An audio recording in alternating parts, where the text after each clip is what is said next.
I had helped a client negotiate to go over there as in a VP role, and he's been there for a long time at this stage. But we had negotiated really, really hard because all they had at the time was options, and the stock had gone from like 16 to 60 in the 6 months prior to him joining the company.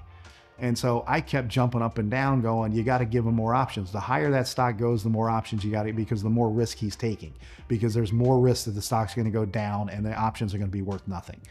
Well, he got there, and within a 4 or 5 year period of time, the stock ran up to like 130. Well, we had been doing like all of our forecasts on like a 6% growth rate on the stock.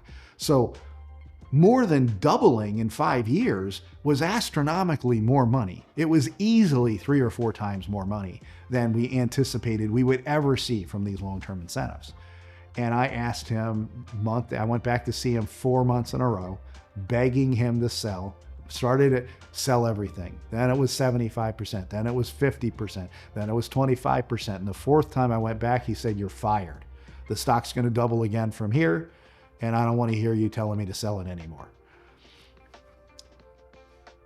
Yeah, that stock is at a 5-year high right now of 90.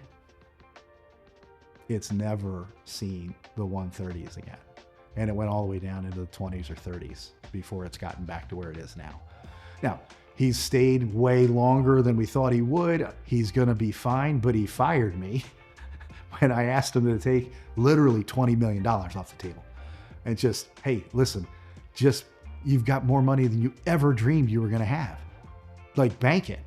Bank it. Don't swing for 50 million. Take the 20 and be happy. The financial advisor has to be willing to risk the conversation, right?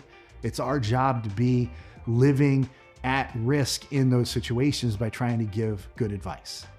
And, there's a dozen other conversations like that. Thankfully, not all those dozen people have fired me over the years. There's only been a couple that have fired me, but those were painful losses, both for the client and for us.